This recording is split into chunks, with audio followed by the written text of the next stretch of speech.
Joining us now are three jurors, Sheila Lockwood, Jonathan Nunn, and Teresa Fuller, and two of the alternate jurors, Denise Spate and Leah Peterson. Welcome to all of you. And Jonathan, let me begin with you. Bottom line, were you just not convinced that these payments to John Edwards to Riel Hunter from Bunny Mellon and Fred Barron were for Edwards' presidential campaign? You thought they were personal gifts? In my opinion, yes, it was personal gifts based off of what I seen and based off of testimony. Yeah, in my eyes, it was all personal. Was it even a close call?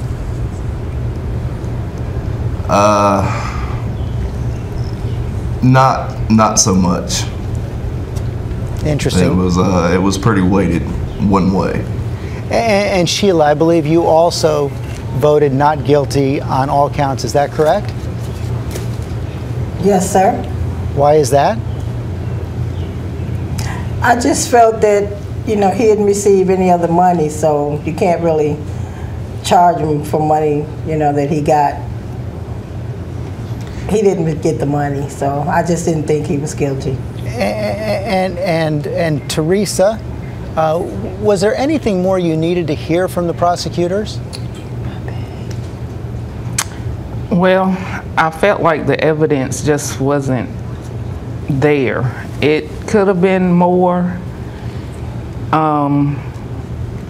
Yeah, it could have been a lot more. So a lot more than what it was. So all three of you agree. Jonathan, let me go back to you. Why was it so hard to convince the holdouts? What was going on in there?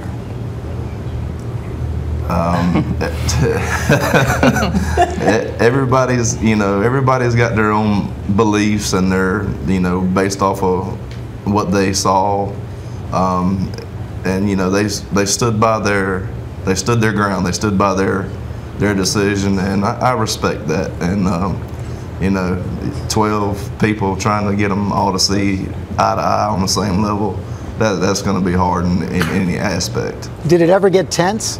Well, I wanted to say first, thank you. I'm sorry, I don't know if you heard that. Did it ever get tense?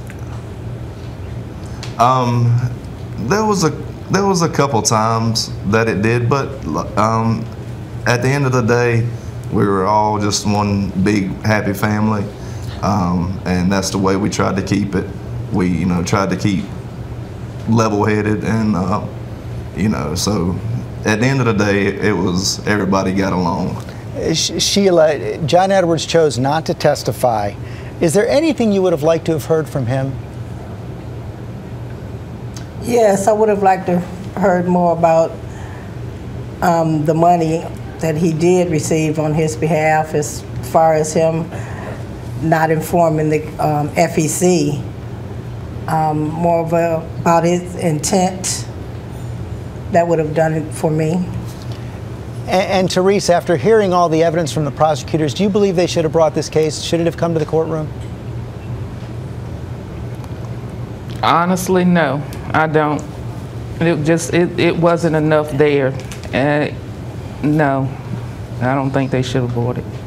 Let me talk to the alternate jurors behind you right there. Leah, let me begin with you. I'm sure you've seen the reports about this. You guys got a lot of reaction for those color-coordinated outfits you were wearing every day. What was that about? Really, we sat in a room for 8 hours. We've already learned about everybody, so we talked about wardrobe, and it ended up we started wearing the same colors. Well, you certainly did entertain some people with the colors. And Denise, I got to end with you, and I have to ask you this. Several people in the courtroom saw you exchanging smiles with John Edwards. Some even thought you two were flirting. Now, have you seen those reports, and what do you make of them? Oh, I thought it was just the most funny thing I'd ever heard. Actually, I was giggling over, I think, the media's reaction when we walked into the courtroom over our outfits and color. No intention of flirting with John Edwards, and I don't think he had any intentions of blushing or flirting back with me. Well, I am glad you cleared that up, and thank you all for your service. You did an important thing that all citizens need to do, and I'm glad to see you came out of it with smiles. Thanks very much. Thank you. Thank you.